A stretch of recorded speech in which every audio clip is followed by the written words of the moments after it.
All right, what is going on, my beautiful people? Sorry I'm a little sweaty. I've been doing a good bit of filming today. Hope you guys will like the content that's coming up. And please consider subscribing and turning on those bell notifications if you have not. Let me get out of the sun a little bit. But what today's video is about is early season scouting. And I'm gonna go around, I'm gonna see if I can't find some stuff that will hopefully produce some deer and show you guys what I'm looking for. We're actually in an area of the property that we don't hunt all too often, and hopefully we're gonna find some cool stuff. So without further ado, I'm gonna get to walking around and I'll show you if I find anything. And for those of you that are new to hunting, you might be questioning, you know, well, what exactly is it that you're looking for? And off the jump, what I am looking for is I'm actually looking for trails. So any kind of pathway that you think wildlife may use to walk through an area.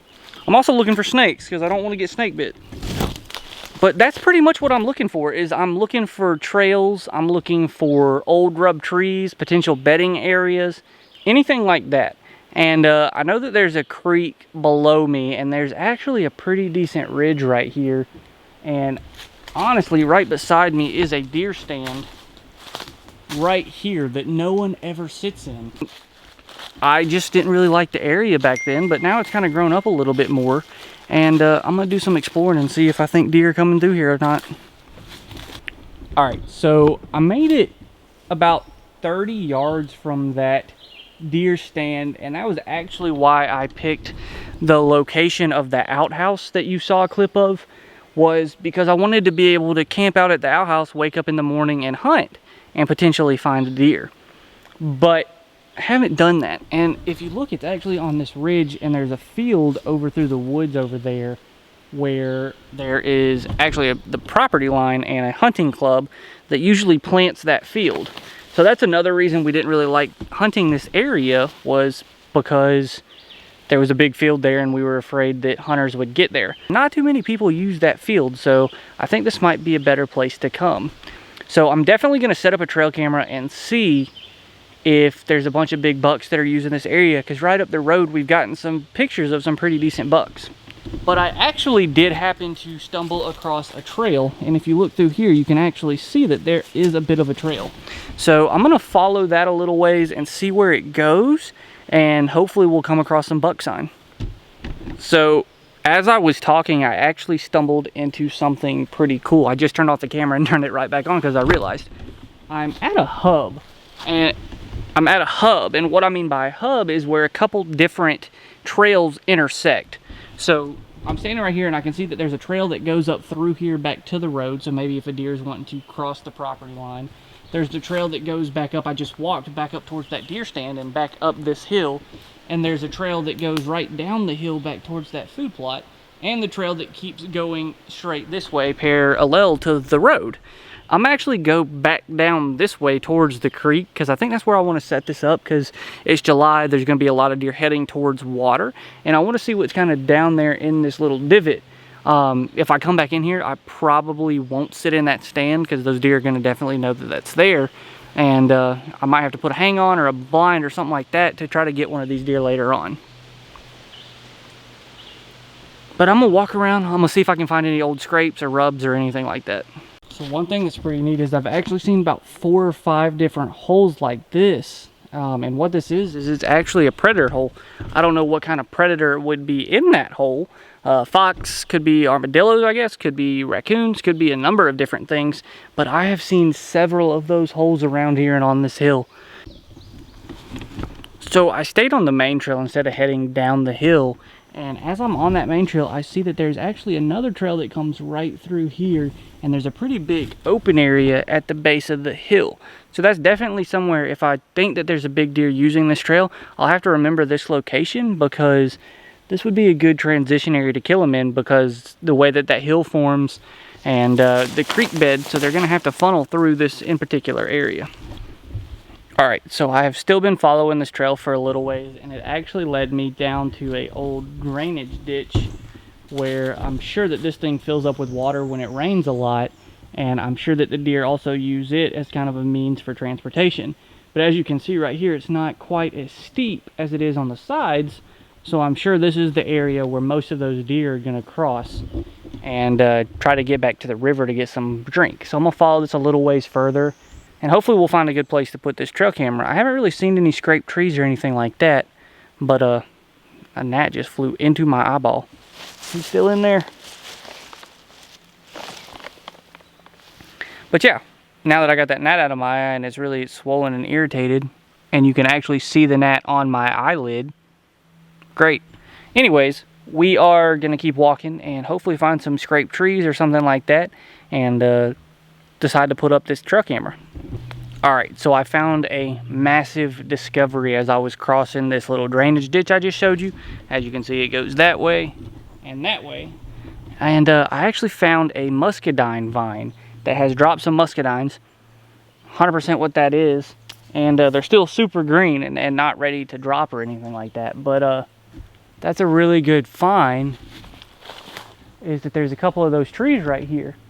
So that is a great food source that deer are gonna love to come to. I kid you not 30 to 40 yards from that culvert where we found those muscadine trees. I know that was seconds ago for you, but it's been about 4 or 5 minutes because I've been walking really slow trying to look and see if I found anything. But as you can see, we are already at the river. But I don't know the best place to cross this creek from here. One day I really need to walk up and down it to try and see where those deer might be crossing. But I'm just gonna look up and down this creek. It's kind of hard to do with all the trees and everything being as overgrown as it is. Because they could be crossing down there. The trail led to right here, so I don't know if it just opened up and maybe I missed the turn the deer were making. But I need to see where that trail leads, because I'm assuming on the other side of that creek or somewhere around this creek has got to be where they're bedding. Because I'm sure that they're using that food plot as a food source, and then of course they're moving through all this cover, and it gets pretty dense in here, so I would imagine that this is going to be their bedding area.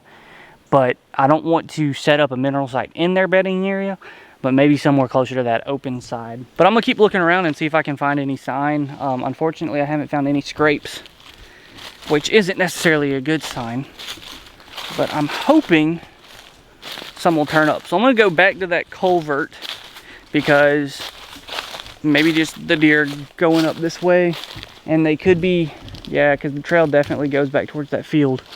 But I can't go that way because property lines. So I'm gonna go back up this culvert a little bit and see if I can find any signs. All right, guys, so I just found another pretty exciting discovery. It's actually a couple blackberry bushes.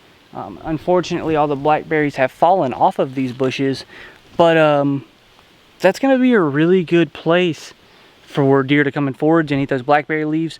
It also would explain some of those predator holes we've been seeing, because rodents, rabbits, everything like that love to eat blackberries.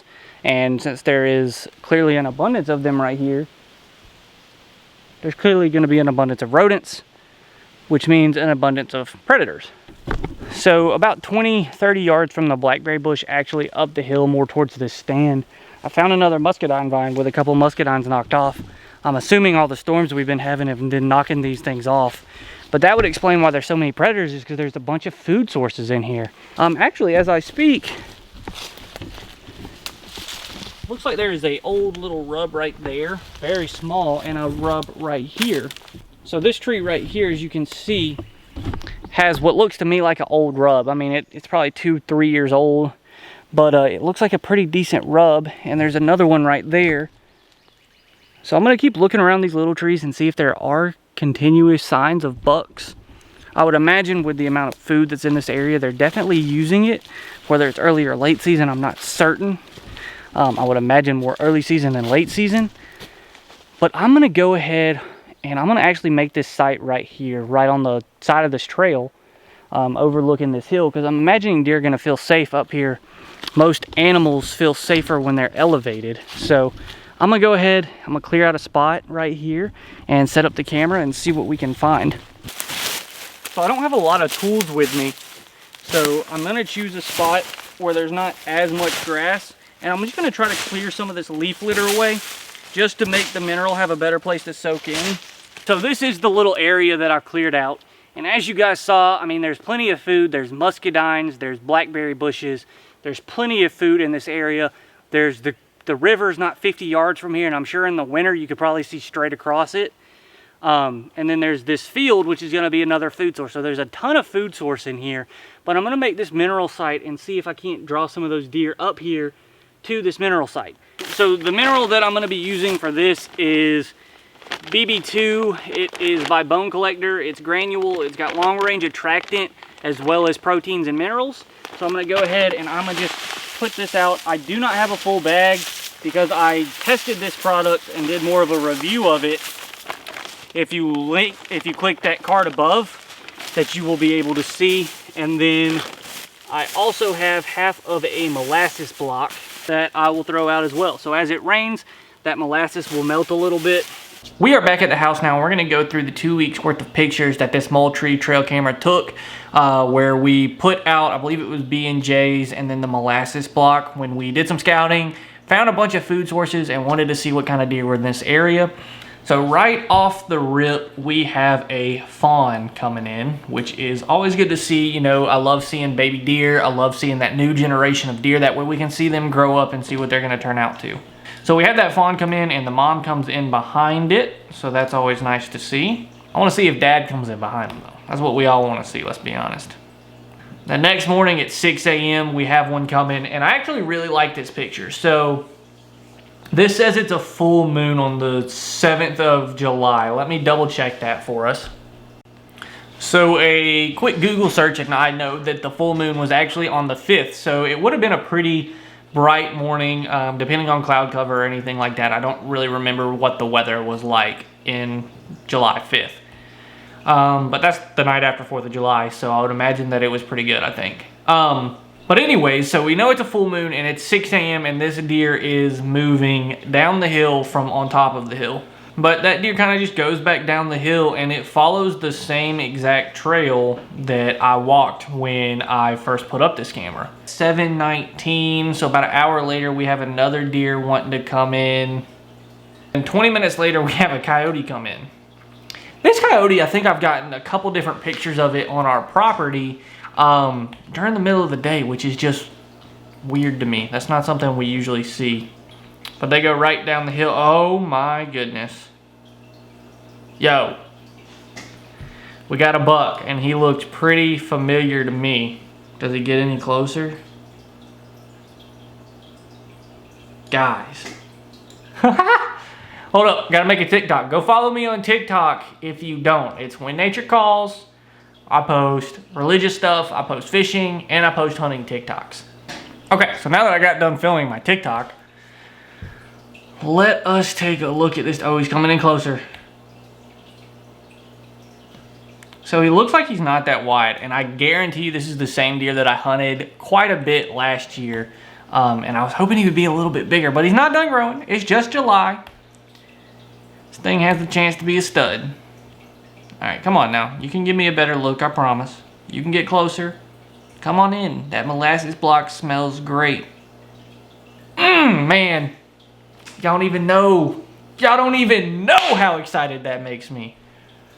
I told you guys. You guys gotta find the food sources. Dang, dude. He's gonna be a 10. He's starting to split. He's gonna be a 10. Mainframe 10. As you guys know, I haven't killed a deer with a bow. This is 10 yards from a stand. It's gonna happen. It's gonna happen. I'm gonna find a picture on my phone. Actually, it's on my Instagram. Also, go follow me on Instagram, guys. When Nature Calls. I'm gonna pull a picture from my Instagram. I'm gonna post this deer on my Instagram as well. So go follow it, like it. Hashtag I'm from YouTube, you know, everything like that. 100%. You can't tell me with, I'm gonna try to do a comparison on here. Focus. I can't get it to focus on my phone. There it is. I'm gonna do a comparison, both of these, but that's this deer this year. So I'm super glad to see that that deer made it. I actually don't think I had any pictures of him after deer season last year. So I'm so happy that he made it. He's gonna be good, man. I hope he doesn't have ground shrinkage, but I'm hoping that I get him. I really am. And for all you people that hunt out west and you're like, oh, that's a little bitty deer. For Georgia, that's a good deer. For where I hunt, which is basically public land, that's a really good deer. And then it looks like I actually came out and went ahead and put out the product for the next video that you guys are going to be seeing, which I'm really glad that I decided to do that in this area after seeing that buck. And hopefully we'll be able to draw some more in. It's not like it's super close to hunting season, but it is July 25th today when I'm filming this. Pulled this camera last weekend, which would have been, looks like the 19th. So this has only been out for a week at this point. I'm going to go back next weekend and just check on it, see how it's doing, probably pull the trail camera card. I might not even put out any more product. It really just depends. But I put out some attractant this time. So I'm putting out mineral. I actually really need to put some more mineral on this site now that I think about it, even though I kind of did last time. So make sure you, again, turn on that bell notification, subscribe, and hit the like button if you like this kind of content. That way you don't miss out, because as you guys see, you know, there's a pretty decent buck already in the area in July, and he's still growing. I mean, he doesn't have a whole lot of growing, but he's got a little bit more to do. So also I have another big surprise for you guys and for me, hashtag blessed. But you'll find out more about that in the future, I promise. I'm not going to tell you about it now. But enough of that, and speaking of being blessed, let's get into the verse of the week.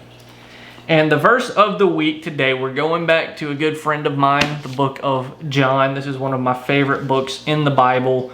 And I'm almost done with the whole New Testament, which I'm really excited about. But anyways, guys, I wanted to get back to John.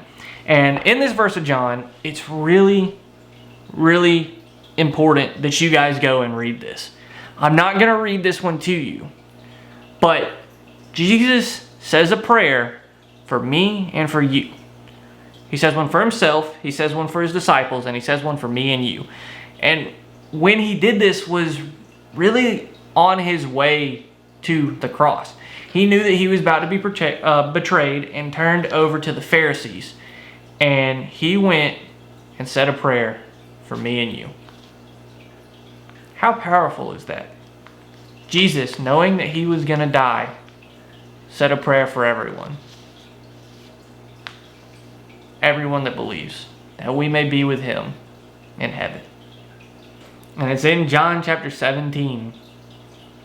The one specifically for his believers is 20 through 26. 6 verses, 2 paragraphs. If you haven't read John, I highly recommend you read it. And if you haven't read the prayer that Jesus said for us, I really encourage you to read it. So if you've ever questioned Jesus, if you've ever questioned God, as you can see the cross behind me, Jesus sacrificed himself for me and for you on, don't question him. He loves you very much, and he wants you to come home. He wants you to accept him as his Lord, or as the Lord and Savior that he is, because he sacrificed himself for you. That's how much he loves you. And I'm getting a little emotional because that's insane to think about that. Who do you love enough that you would sacrifice yourself for? Leave it in the comments below. I really want to know. But Jesus loved you that much that he went through torment and anguish just for you. I love every single one of you guys. I really do. So does Jesus. Way more than I ever could. But anyways, guys, always remember, when nature calls or God calls, better answer.